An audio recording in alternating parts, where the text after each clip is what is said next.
Underground Podcast, the most trusted podcast for all things California politics. I am your host, Phil, and as always, with me, my trusty co-host, the best, the fastest researcher in the West, Camille. How are you doing tonight?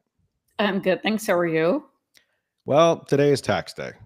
Just as a Oh, reminder, post office is closed, so if you didn't get mail that check out, I don't know what to tell you. It's a little late for mailing that check out. But today is tax day. I know a lot of you.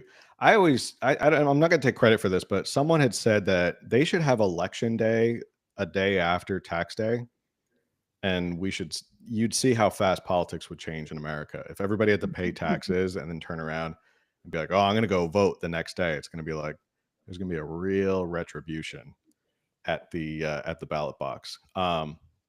Real quick, as a reminder to everybody about tax day, just a gentle reminder about California's scheme and how bad it is here. The Tax Foundation for 2025, the State Tax Competitive Index ranks California at number 48 overall. California's tax system ranks 48th overall. California combines high tax rates with an uncompetitive tax structure, yielding one of the worst rankings on the index.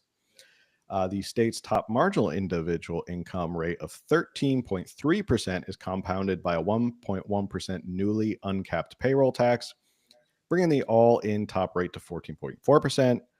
Additionally, non-residents must file income taxes even if they work one single day in the state. And California is one of the only 4 states to still impose an alternative minimum tax. California is the only state to deny all net operating loss carry forwards. The state's NOL provisions have been suspended on multiple occasions and are not currently in effect. Basically, the only saving grace is we have Prop 13 for property taxes. So if people don't know what a net operating loss carry forward is, that's basically like if you're a new business and you have losses for that year, you can carry it over into the future years so you can lessen your tax burden, and it makes it a little easier to start your business. So one reason why California isn't really friendly to starting businesses. But just a nice little reminder on April 15th on tax day how bad it is here in California. not to ruin your evening. Not to start off on a bummer, I know, but it's just a gentle reminder that taxation is theft. And yeah, they take way too much money from us anyway. The other states that are bottom overall behind California are New York and New Jersey. Oh, So my old state of New I Jersey. would have guessed Hawaii for some reason because I feel like it's always like the only exception of hire this, hire that is Hawaii. Like, don't they have higher gas and higher electricity rates than us or something like that? I don't know. That's probably due to the fact that they're an island. I don't know if that's the taxes No, I'm sure necessarily. it does, but I just expect it because that's what it's always like. California's at the bottom, with the exception of Hawaii. Can you So I guess was expecting you to say. the number one best state? Can I guess the number one best state? Yeah. Florida. Florida's 4. Okay. Wyoming Texas. is number 1. Oh. So if you're looking for the best tax state, Wait, well, what Wyoming. are the top 5? Do you have the top 5 there? I do. Wyoming, South Dakota, Alaska, Florida, and Montana. So I would have guessed Montana on there. South Dakota makes sense. I always said to my wife, if we ever had to get out of California, for some reason, I want to go to Montana. And that's even more reason. And just for comparison, neighboring states, Arizona is 15, Nevada is 17, and Oregon is 30. So even Oregon is still way better than California. Fun fact. All right. So that's not the point of tonight's episode, but our first topic, which is really sort of a / cringe moment of the week and topic we're going to discuss a little bit before we get into our second topic tonight. So the topics for tonight we're going to be talking about is Bernie touchdown in Los Angeles. He is doing this tour to fight the oligarchy. Talk about that real briefly. And the second topic we're going to talk about is our good friend Carl DeMaio is up to his normal shenanigans, pulling the strings behind the San Diego GOP, more drama. So we're going to get into that as well. We're going to have on this show. We should just invite him. Maybe, that whole come defend yourself, Carl. Well, listen. Come onto the podcast. No, I'm laughing, but for real. Like, welcome the opposition because we talk about it. We do our research, but it's like, hey, you know what? Come Defend on, yourself. defend yourself. Like we'll You're be on there. nice. Yeah, you can find me. Just unblock me on Twitter. So, all right. So this first moment, we actually got almost like a double whammy. So the first moment is on the AOC tour, or the Bernie and AOC tour. This is from Indiana, Nampa, Indiana. So this is in LA, but this is sort of a good cringe moment. So we're going to take a quick look at this just to give you an idea of how the tour is going and how Do we have a AOC is stinger doing. first? No? Okay. Oh, the stinger. Yeah, absolutely. Of course we can get the stinger. Let's see. Which one should we pick today?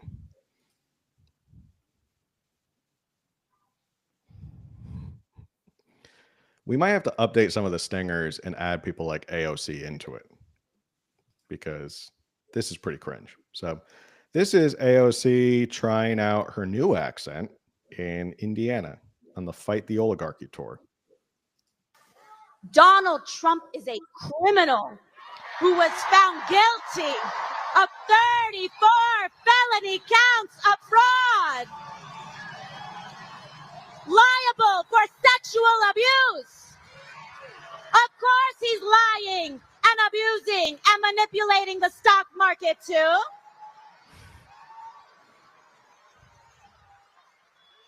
When he talks about rapists and criminals, he should look in the mirror.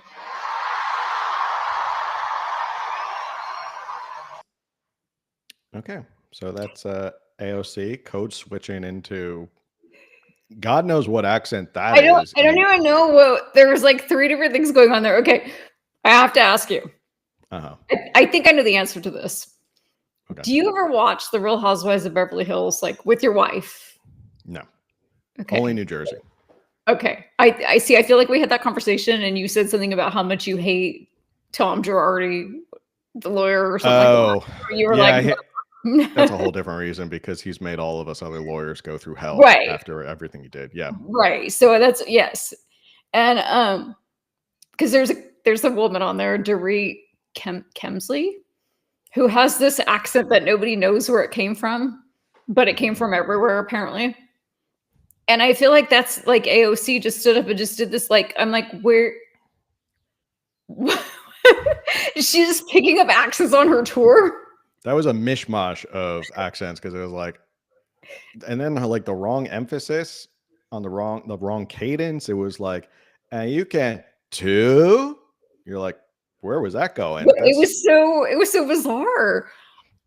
I don't know what, but according to them, that's called code switching.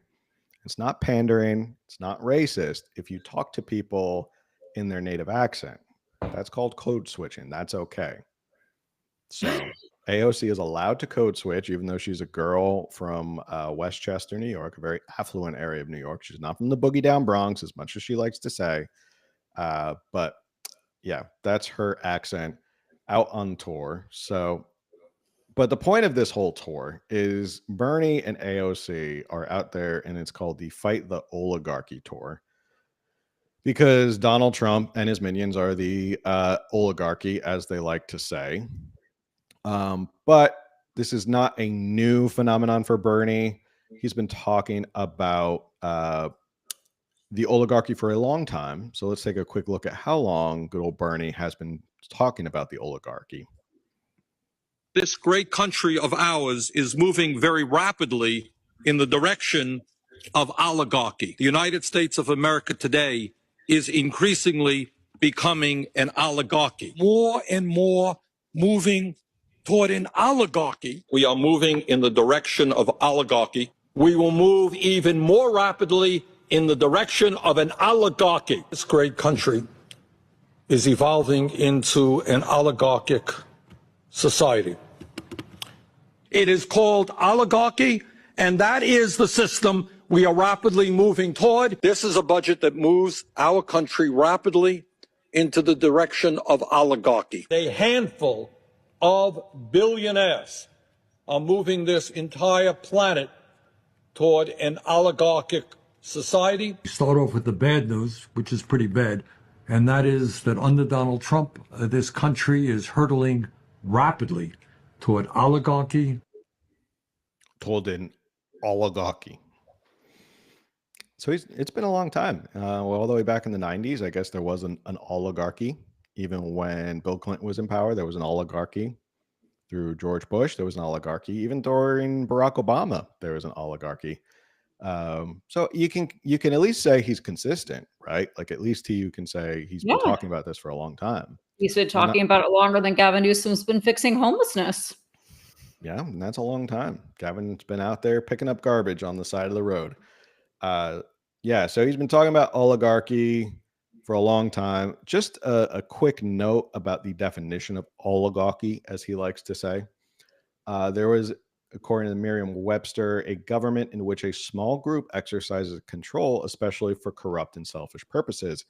It's interesting that Bernie Sanders, who has been in the Senate for probably most of my lifetime, if not in Congress, because I think he was a representative first and then a senator after being mayor of, what was it, Burlington, Vermont? Yeah, somewhere up in Vermont.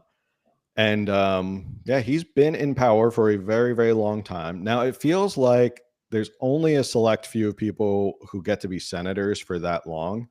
And my point is, it feels like there is an aristocracy in America. We have an aristocratic. I can't say that word. I'm not even going to try. Aristocratic class that lords over us. I mean, you have Chuck Schumer, who's been there forever. You have Bernie Sanders, who has been there forever. Nancy Pelosi has been there forever. Mitch McConnell finally stepped down after how many years?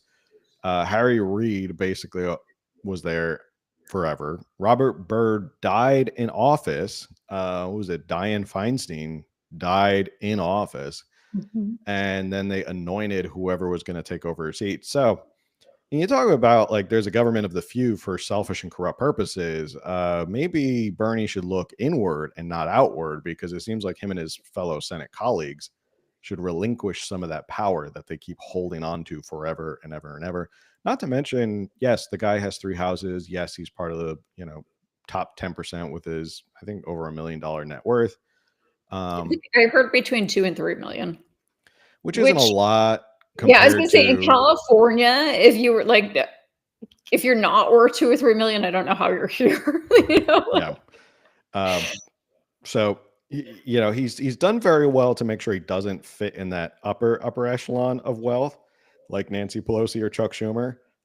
You notice throughout time that Bernie Sanders has dropped the millionaires part of his shtick. He used to be the whole like, it's the millionaires and the billionaires, and now it's just the billionaires. It's the top 1%. So he's dropped that. And I always thought it was interesting when people call him out for how much money he's made.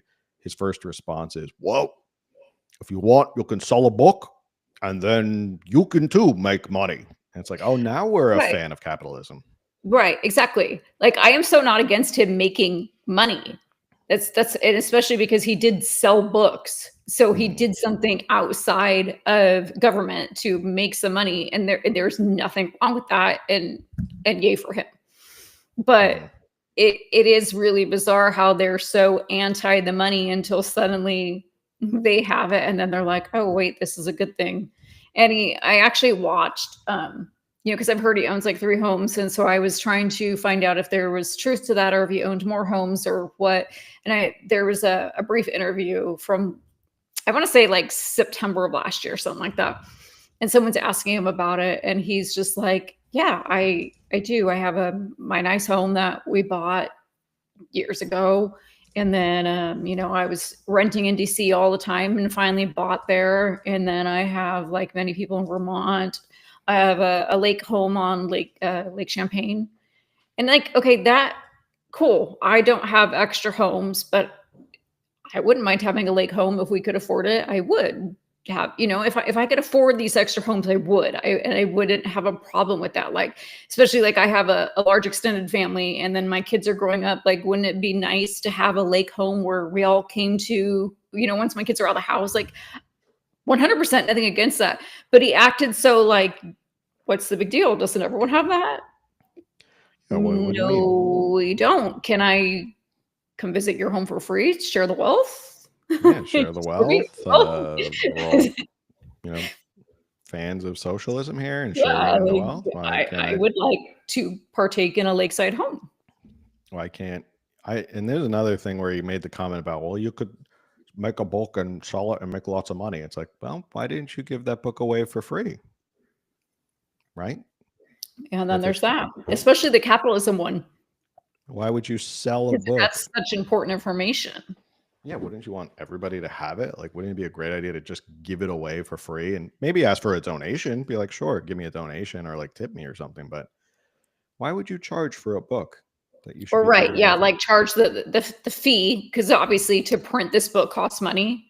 Mm-hmm. But then, or ask people like, hey, I want to get it in all the libraries so everyone can have it. Do you mind, donating X amount of dollars, and every $5, whatever, I don't know how much it costs to actually print a book, but every $10 contribution gets this book into the libraries. And this is such an important book. Let's do this. Let's make sure everyone has access to it.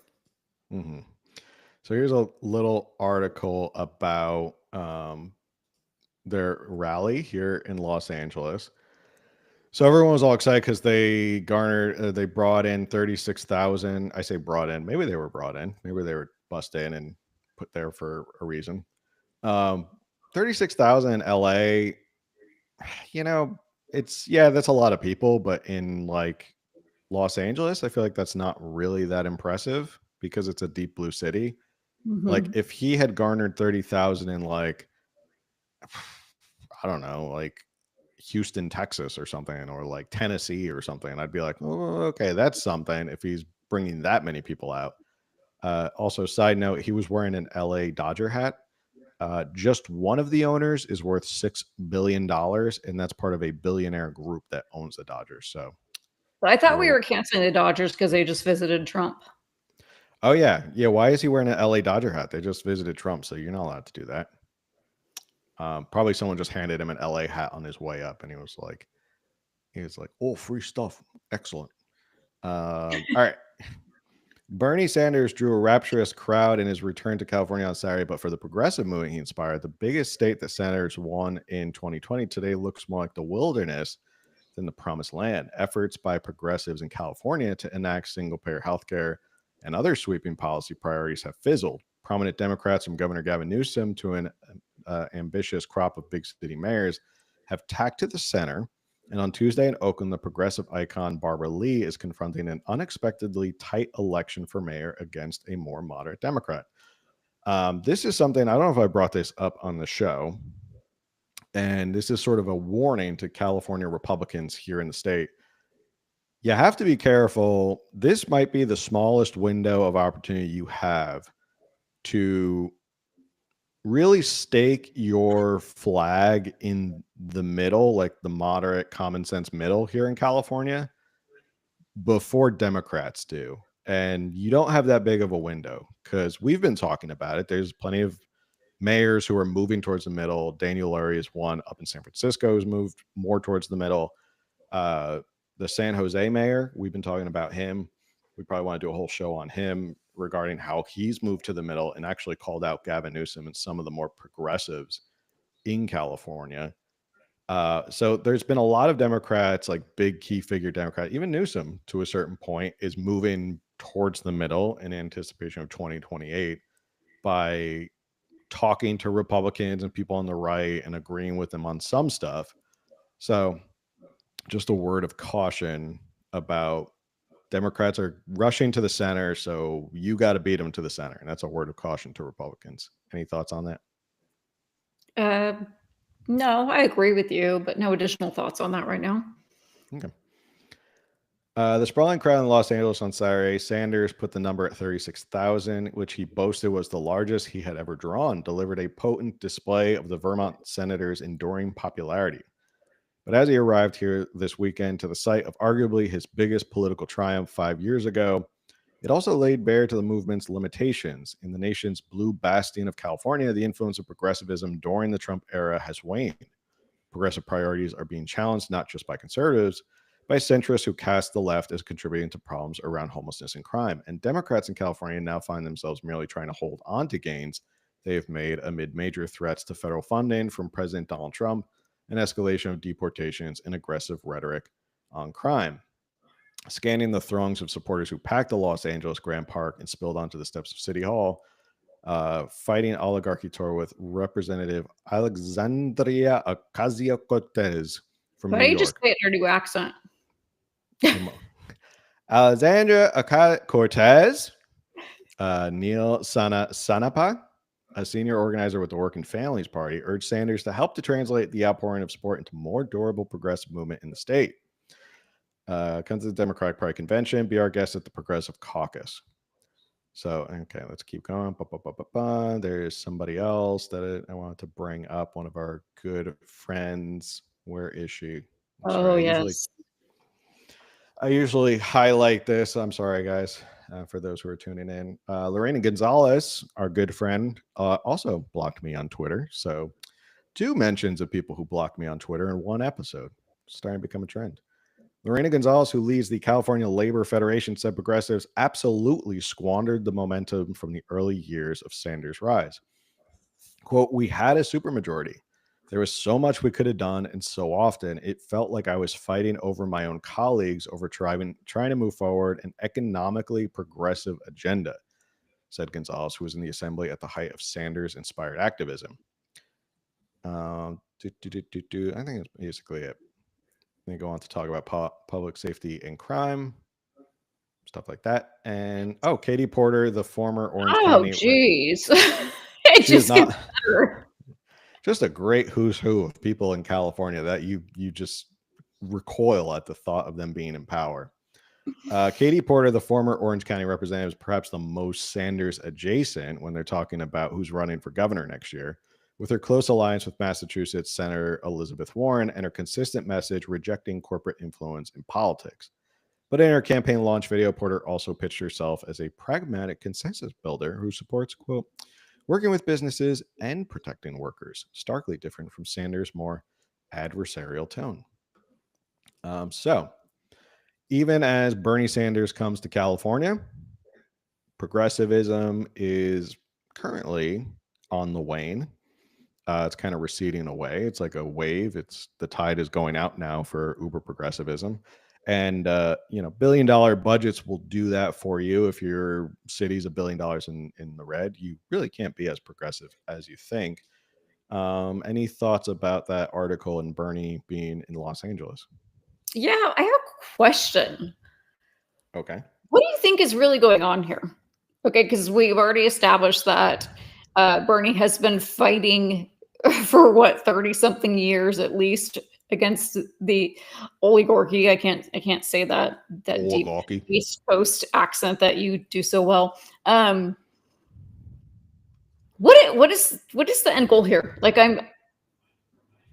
You can gather a bunch of people to be like down with Elon Musk, down with Trump, but that's not okay, so they all get together and they hold up their hands and they get mad, and that's fine. What are they trying to accomplish here? Well, I will tell you because I just tweeted on this the other day. Okay. This is my theory.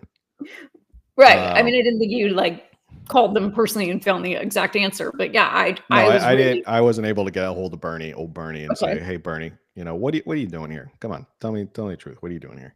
Okay.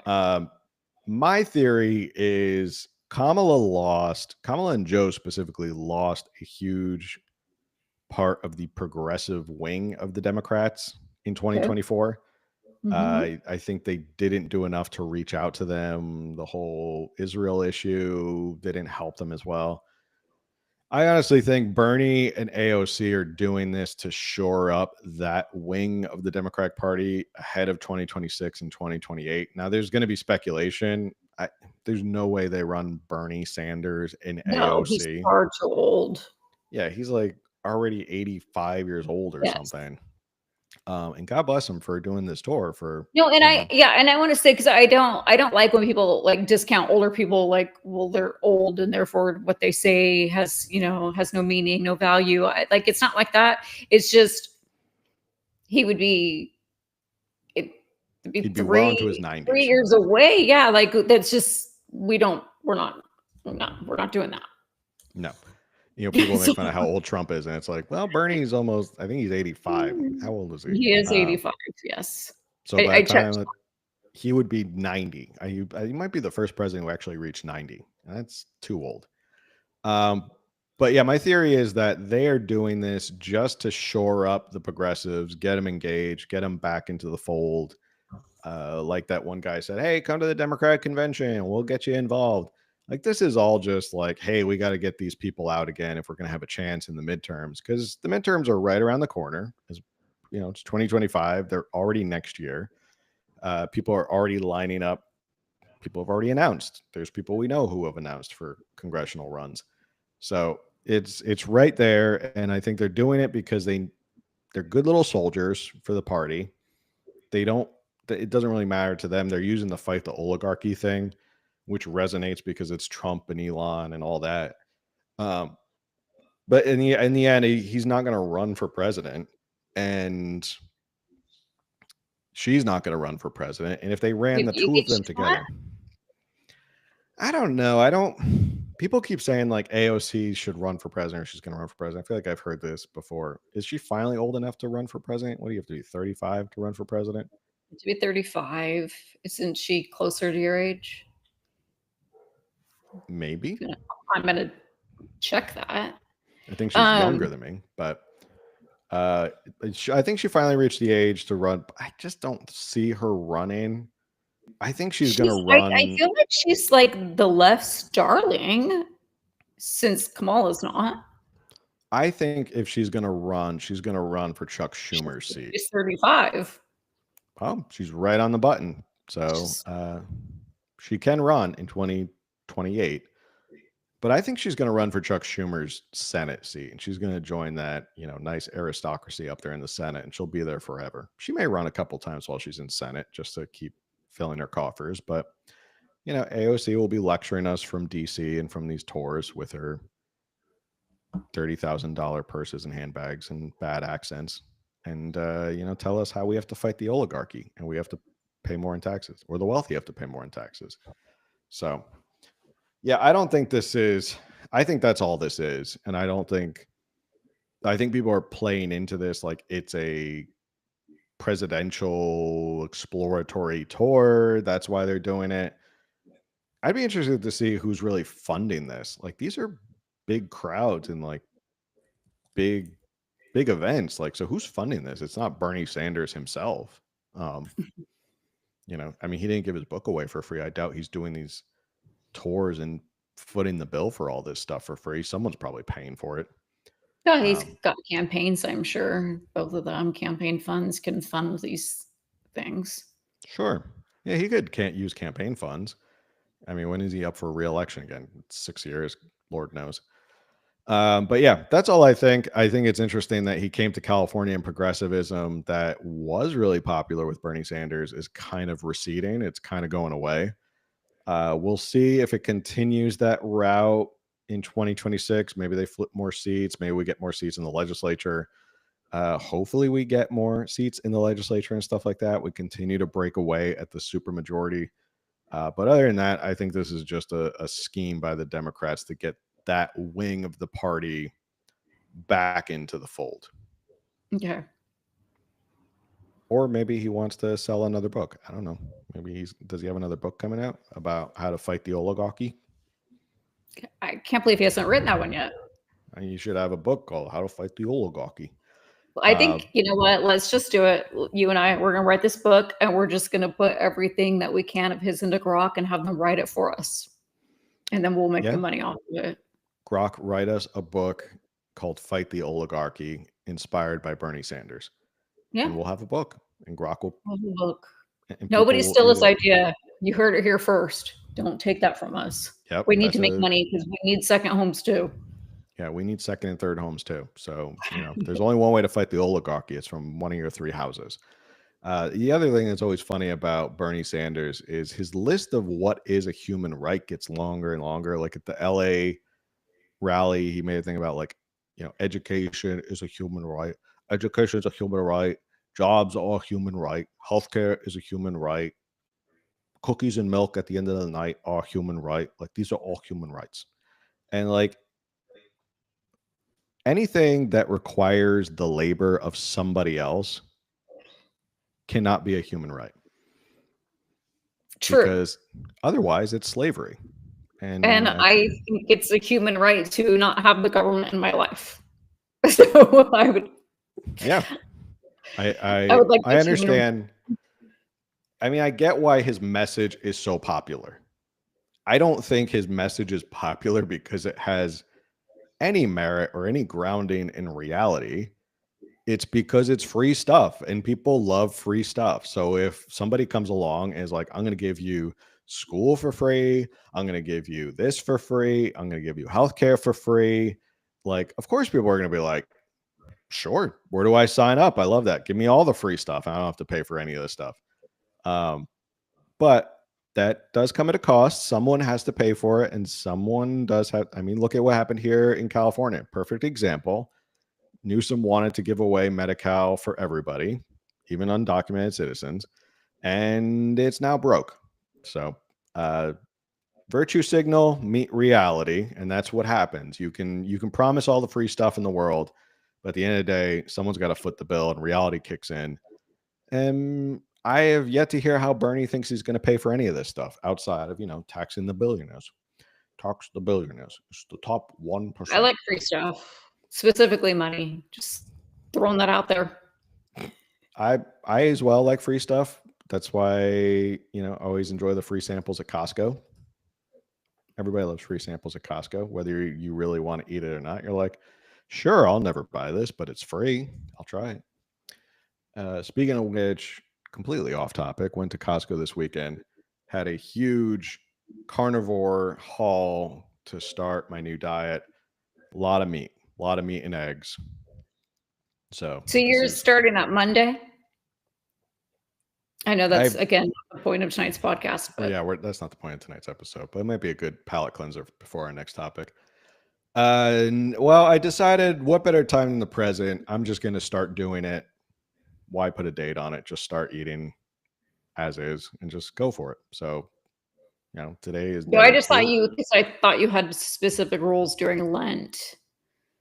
Yeah. So Friday we got a bunch of fish. So it's going to be a lot of fish. Eggs are fine on Friday. So you can eat a lot of eggs on Friday. But, okay. Figures there's ways around it. But yeah, lots of meat, lots of steak, lots of hamburger patties. Yeah. So while we're not a health podcast, if you're in the chat, tell us, have you ever done like carnivore or animal-based diet, and give us all your tricks if you have. Yeah. Tell us whether it worked or not. What your results were. Okay. Next topic. We were going to talk about this bill about students living in their cars. I think we'll talk about that another time. Just to give you an update, there's a bill that they introduced to allow students at schools to live in their cars. So progress here in California. We're now making it illegal to live in your car for broke students. Next story. I have to take a deep breath because there's a lot of information that I really have to set up here. Taking a deep breath for you. Everybody buckle in. Collectively, let's all just breathe in, breathe out. Let me take one more sip of water because this is going to be a lot of information. All right. Yeah. Carl DeMaio, our old friend, Carl DeMaio, is up to his old shenanigans again in San Diego. I know. You're shocked as I am. Surprise, surprise. Surprise, surprise. Where's that clip? So, as we all know, Carl DeMaio was elected to the assembly last year, unfortunately. And if you've watched any of our prior episodes, we've done 2 prior episodes about Carl DeMaio. And yeah, so we've like done 2 were dedicated to him 100%. Yeah, we've done something that are like literally it's just Carl DeMaio because we felt like we needed to talk about just Carl DeMaio. You want to get more of a backstory, you can go check that out. For those of you who don't know who are not in San Diego County, Carl DeMaio has been involved in politics here in the Republican Party for a long time. He was city Since council. Bernie Sanders was born. I don't think he's been that long, but Feels like not it. since not since the dawn of time. That's how long Bernie Sanders has been alive. But he's been around for a long time. He was city council.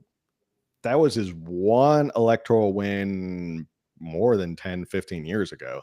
He was on city council. He was known as sort of like a brash, outspoken guy. He only served, I think, one term, and then he lost his election, and then he just started a series of running for a bunch of different things, and he kept losing all those other things. So he kept running for Congress. He kept losing. He lost to Darrell Issa. Long story short. But he was always involved in politics, and he's always been involved in the San Diego GOP. And he was a radio host for Kogo Radio, which is a small channel down here.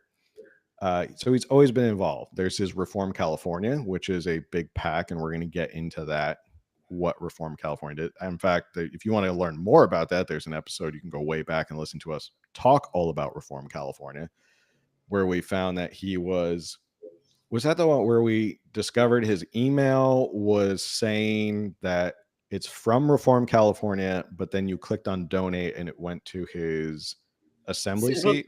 So yeah, there's 2 episodes. The first one we did, I believe, was April of 2023. Then we did a follow-up episode last year.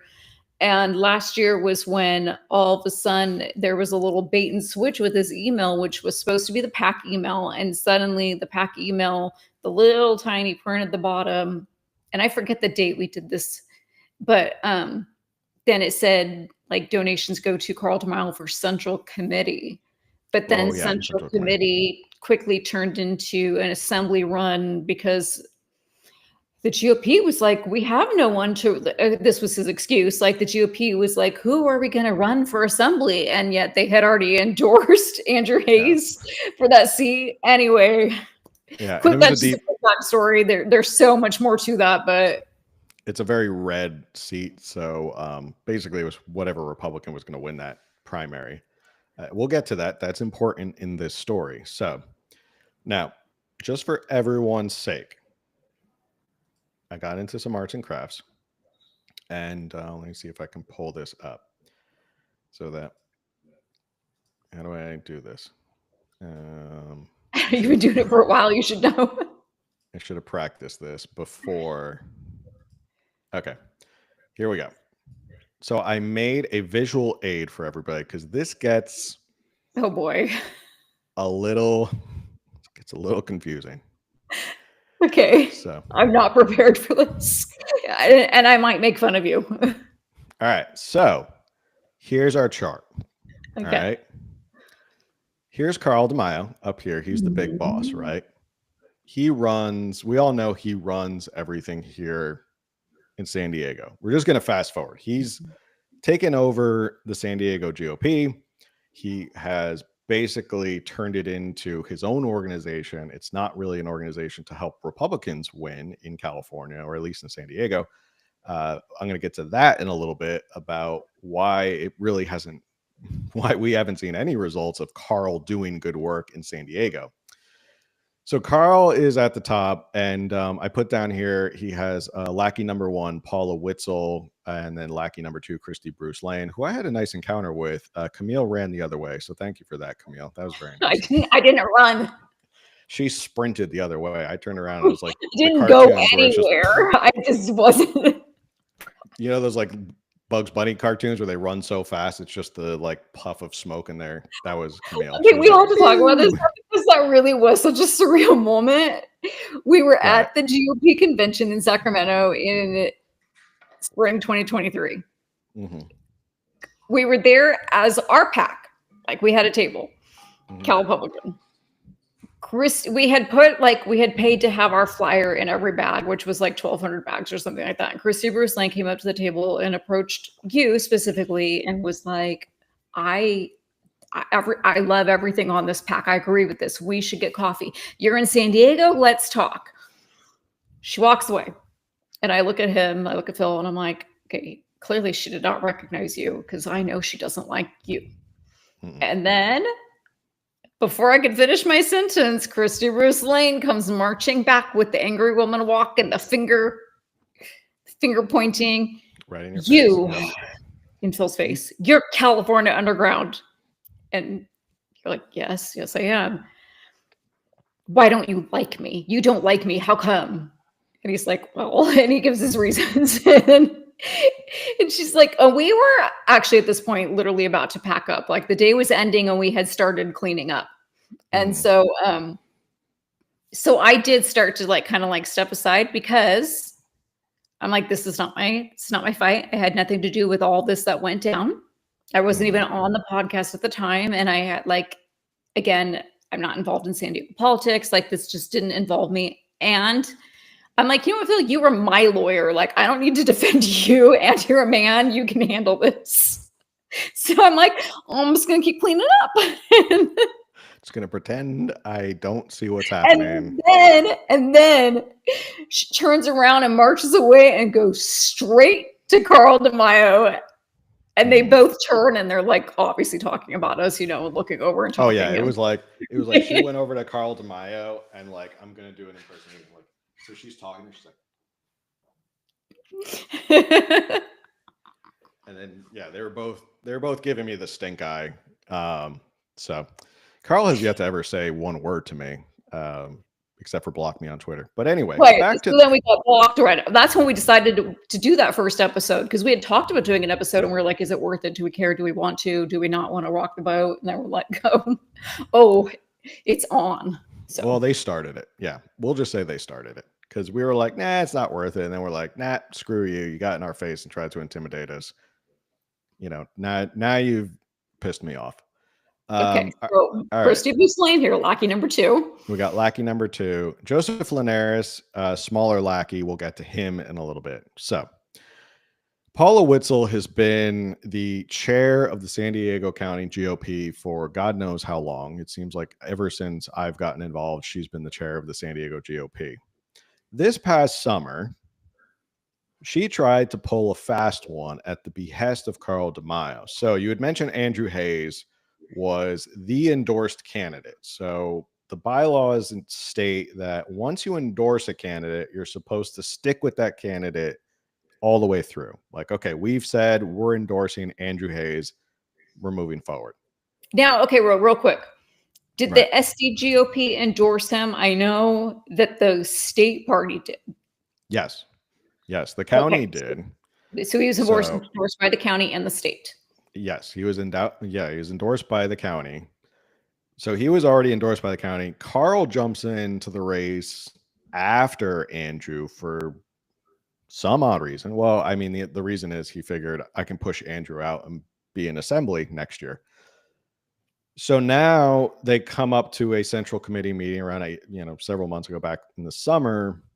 Paula tries to pull a fast one and at the behest, and this is all conjecture. I'm saying this is conjecture at the behest of Carl, who is trying to get them to switch the endorsement, which is not part of the bylaws. So she tried to argue, no, we only endorsed Andrew for the primary.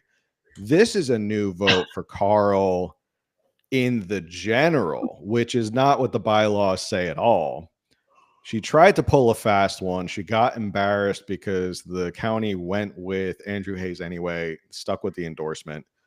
And she inevitably resigned because of this whole snafu of like, it was so blatantly obvious that she was doing this because she was doing this to help Carl. Like Carl had said, you have to get the county to endorse me. And I don't care how you do it. You're going to make it happen. So she tried to pull a fast one. She wasn't smooth enough to do so. And she resigned. Okay. So that's in the summer. Is that why she resigned? Because of like kind of like a shame? Yeah, it was sort of like, we all saw what you're doing. There's enough pressure internally that like, it's, you got to step aside. Whatever these shenanigans are, you got to step down. So she stepped down. Okay. And I have a dumb question. Sorry. Go ahead. When the county GOP endorses a candidate, does the state automatically endorse them as well? Like, was that reciprocal? know. That's a good question. I figure if your county endorsed, the state would probably back that up for uniformity. So I don't know. That'd be an But then interesting question. sometimes they do crossover in counties. Like we have, who is it? Is it Lori Davies, who's both Orange County and San Diego County, and we have two separate central committees. So I don't know how that would, anyway, like if Orange County didn't endorse her, but San Diego did, kind of thing. Like, I don't know. I wonder how the state party deals with that. Sorry. I don't go to central committee meetings like I should. No. And I don't either, because this is one big Well, reason. if I were you, I wouldn't. I think mine has a little better. there's clearly, It's a little you know, messy. persona non grata at these meetings. Not very big fan of me. So anyway, Corey I can never say it. Gustafson takes over. Fast forward, they are now going to hold an election for executive chair again. And this time, Paula's back up for executive chair. Okay. So at the meeting, which was, excuse my language, I'm going to have to put an explicit warning on this. It was sort of a shit show. Carl came in with a bunch of supporters that were central committee members. They were not supposed to be there. He basically crashes the party, shouts down all of Corey's supporters, and then gets Paula reelected, which I don't think was supposed to happen. I think it was supposed to happen in a more orderly fashion. Basically, he caused chaos. Is when? This was December. Okay. I'm so sorry. I'm just trying to keep a timeline here. It's a lot. Yeah, I probably should have drawn a timeline as well, but I didn't have as much time. I was just able to get this nice visual together with at least showing people who I'm talking about. All right, so Paula gets reelected as chair. So now you got lackey number one's back in power. Christy Bruce Lane is also back in power. She's on the executive committee. Joseph Linares, and you wonder, why does smaller lackey here? Who cares about this Joseph Linares guy? Well, the vote to put Paula back into place. Let me double check before I get this wrong. I don't, with stuff like this, you want to make sure you get this absolutely correct. So he was the 2019 Central Committee decision to back a DeMaio move to amend the party's bylaws. Basically, the way a party chair vacancy is filled. Okay, so this is how this all sort of came about. He was a deciding, critical, pivotal vote. 2019, very close. Okay. Records came out that he doesn't live in San Diego. And by the bylaws, if someone vacates their seat on the committee because they move out of county, or they move out of county, that it automatically vacates their seat. So during the time of this vote, he shouldn't have been voting on this stuff. Wait, you said 2019? 22-19. The vote was 20-9. So there was a one vote. Sorry, I was here in 2019, and I'm like, that guy was like 12. Not really, but close enough. He'd be really no, because he's 22 now, and so I'm like 2019. This is the math. All right. Yeah. So records came out. This is from the Times of San Diego. Let me pull this up. All right. So I'm going to switch over to something else. So this is from the Times of San Diego. People should read this article. Like, this actually really laid it out. It was very well done, and it made sense to me. Like, I'm not down there, but I was reading it. I was like, okay, I'm following. And there's a follow-up article of what happens after this. So Joseph Linares, a 22-year-old employee of Assemblyman Carl DeMaio's Reform California. Again, seeing the connection here. He works for Reform California, and then he votes in favor of what Carl wants. Was elected in March 2024 to the county GOP Central Committee. He was sworn in on December 10th. Let's see. Internal blah, blah, blah. Quote, if Linares was not eligible to be seated at the December organizing meeting, it puts a cloud on the entire series event leading to Paula's return as chair and the entire future of the Republican Party, including the status of the bylaws, a GOP insider told based on the promise of anonymity. Witzel wrote back, that's lackey number one, quote, "It would be a violation of the bylaws to attempt to resolve this issue in the full Central Committee. Moreover, because the issue is fraught with legal peril, it would be reckless and irresponsible to attempt to do so," end quote. She said Linares was duly elected by the public, but local GOP bylaws say, quote, "Any regular member who changes legal residence from the supervisor district in which elected shall be considered to have resigned." So this all came about because personal information came out that includes Linares received 90 days in custody and 2 years probation in June 2024, reckless driving and vandalism, with a road rage vandalism being a felony, according to the county district attorney's office. And this was in Riverside. So this is another thing. So I guess every year they like update all the voter rolls. It's like automatic or something. And then it put him in Riverside. The GOP insider said a Central Committee member visited his Camino del Feliz address in University City and found it unoccupied. So this is his San Diego address with a realtor lockbox on the door. The unit going for $3,485 a month is currently available for rent. So keep that in mind. The apartment that he said he lives at, nobody lived there. Lockbox, landlord's like, nobody lives here. No one's been paying this stuff.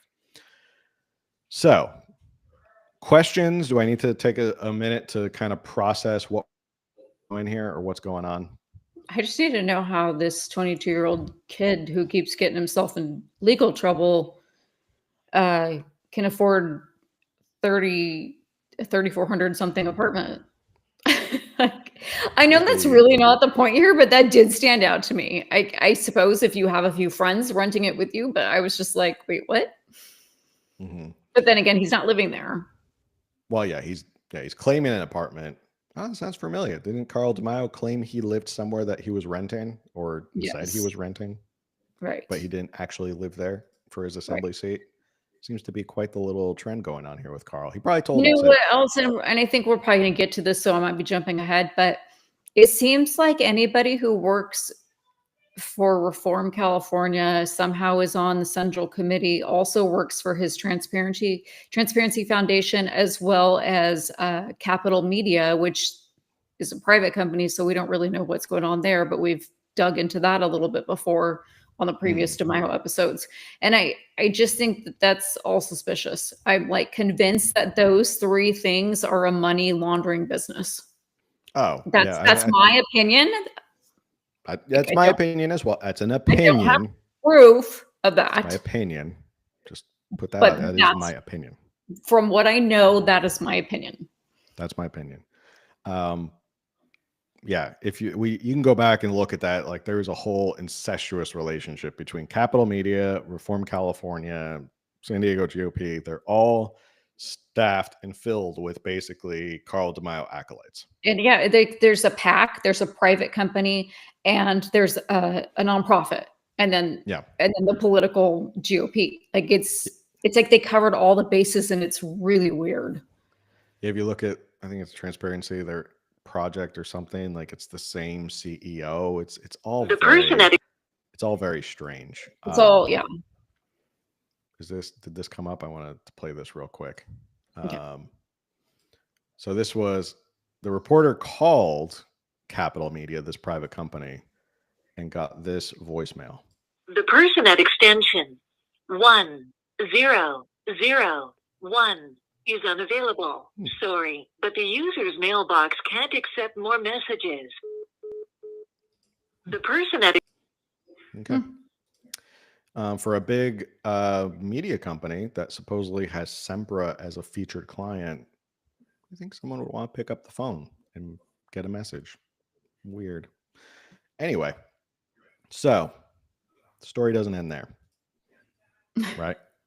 Joseph Linares, this whole issue, now it had to be dealt with internally as to, well, was his vote legit or not, or should he be? Like, it was the whole, like, was he legitimately on Central Committee when this was cast? How do you think the Carl DeMaio controlled San Diego GOP's Central Committee, or Executive Committee, I should say, handled this? Do tell. I just wrote a note. Okay. Well, shocker. GOP leaders decide DeMaio staffer 22 can stay on party Central Committee. So, Okay. no shock there. I just wrote this note because it just occurred to me. My opinion. The apartment that I said that's to me was just unusual that this expensive apartment that's 22-year-old kid could afford. I bet Carl DeMaio paid for it to get him a San Diego address and on to the GOP committee. Again, my opinion, but I would not be surprised if that came out. Or it didn't come out because everything with them is so hush-hush, but yeah. Makes sense. Because we know Carl's done it for himself, established residency by renting a place elsewhere to say, look, this is where he lives. And he probably, paid for a few months. And probably, I say that again, my opinion. Your opinion. My opinion. Remember, we have to preface everything. This is just our opinion. So as I was saying, obviously the executive committee took no action. He's fine. He can stay on. Doesn't matter if we found out that he lived in Riverside. This was the most laughable thing. They said, Witzel argued, lackey number one, argued in the note that Linares, whose name is never mentioned, had one domicile in San Diego, but may have had more than one residence. Oh. Must be nice for a 22-year-old kid. I mean, is he on the Bernie Sanders plan? Yes, he's competing with Bernie Sanders. Did he write a book so he can afford 2 residences? Interesting. He get that seaside home. We say seaside because California, San Diego would be the ocean, not a lake. She goes on to say the challengers seem not to have considered this notion. So that must have, I'm trying to imagine that powwow of them getting together and trying to figure out, okay, how are we going to explain this? We got our hand caught in the cookie jar. They go, I got it. A 22-year-old kid has 2 residences. Totally normal. Who's going to argue that? Who's going to talk about that? Like, who's going to find that fishy?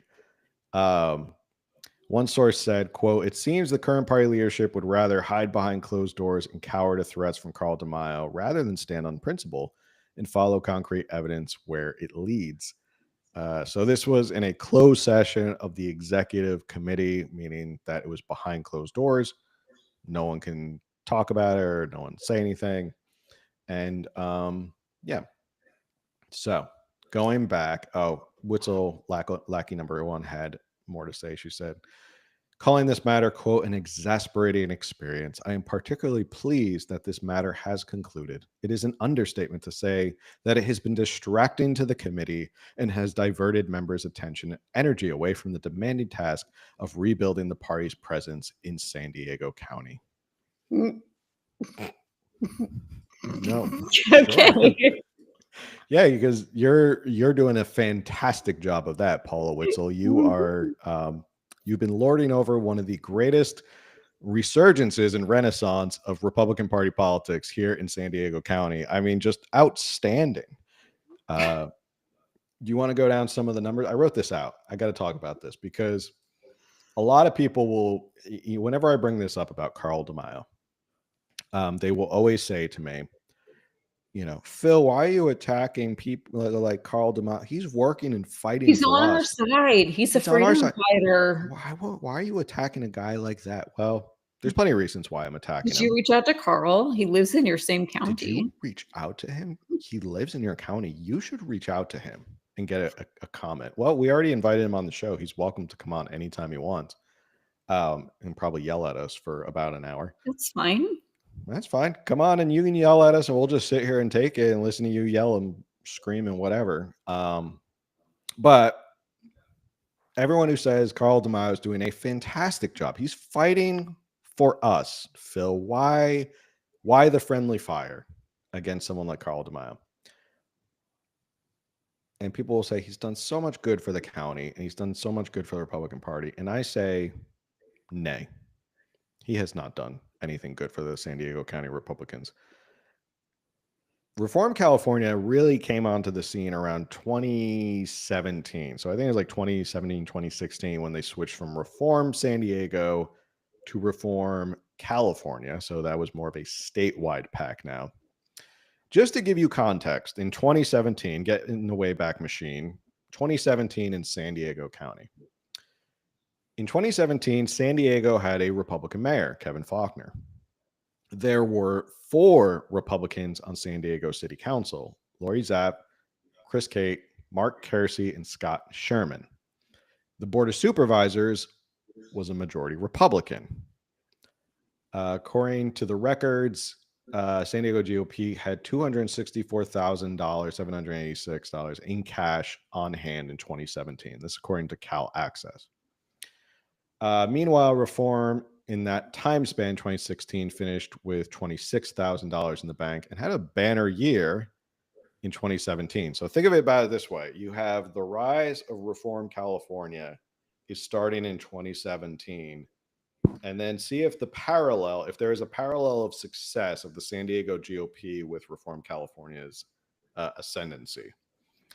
They had 405,000 by the end of 2017. That's a hell of a fundraising year for a PAC. Yeah, I mean, I don't expect a PAC to do wonderful things its first year unless it's started by like somebody famous. But I've looked at this before too, and yes, like he did in the second year, like things really started coming together and taking off for Reform. Mm-hmm. Now, here's the update. 2017, Reform California picks up steam, gets more popular. They call it a groundbreaking or whatever. They defeated 300 tax ballots. I can't even think of 300 tax ballots. I mean, California loves its tax ballots. I don't think 300 they could have even defeated since 2017. All right. Today in San Diego County, we have a leftist mayor in Todd Gloria, who is now obsessed with bike lanes. The entire city council is Democrat. There's not one Republican on city council. There was one serious candidate to run for San Diego mayor, and that was Scott Sherman since Faulconer. Since then, there hasn't been any Republican challengers to try and retake the mayor's office here in San Diego. And this is probably the worst part. The San Diego County GOP, as of right now, has $36,000 in the bank. Let me say that again. A county party, the Republican County Party. You know, the Republicans, they believe in prosperity and economic prosperity and making money. There's $36,000 in the bank. So Paula Witzel has lorded over much of this at the behest of Carl DeMaio to the absolute detriment of the party. So to put it plainly and to put it bluntly, to kind of put a whole cherry on top, since the rise of Reform California and influence of Carl DeMaio, he has absolutely destroyed Republican politics here in San Diego County. I am not afraid to say that. It has gotten worse and worse and worse. He has pushed people away. He has handpicked who he wants to serve him, because it's not about serving the Republican Party as a whole. He doesn't help people win. If that was the truth, he would help lackey number 2, Christy Bruce Lane. She'd already be in the assembly by now, but she's run how many races and keeps losing? I think she's running for a now third she's one. running for Senate, state Senate. Yeah, she's the new Carrie Lake. She's just running for everything and keeps losing. If he's so good at helping people win, he can't even get like his number 2 in command or lackey number 2 into office. The whole party is decimated. It is an absolute embarrassment. They've completely ceded all ground and all competition to the Democrats here in San Diego County. What was a purple county is now a blue county. So in my mind, Carl DeMaio has absolutely destroyed San Diego Republican politics. So for those people who say he's done good things, he has not. Yeah, I don't want people to, when they say he's done good things, I don't want you to go off of a post where he says, I'm going to, or I just filed, or we're doing this. Like, can you please go find the actual finish of that? I want to see the completion. What did he do? Not what did he say he's trying to do, not what he's saying he will do or wants to do. Go find all these initiatives that he's always fundraising off of, and tell me where they went. Tell me what he's done. Like, that's what I genuinely want to know for everyone who says, oh, but he does such a good job and he's fighting for us. Okay, where's the good job?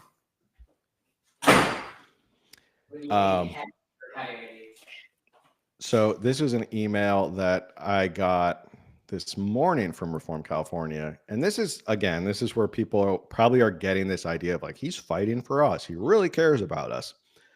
This is from Carl DeMaio in Reform California.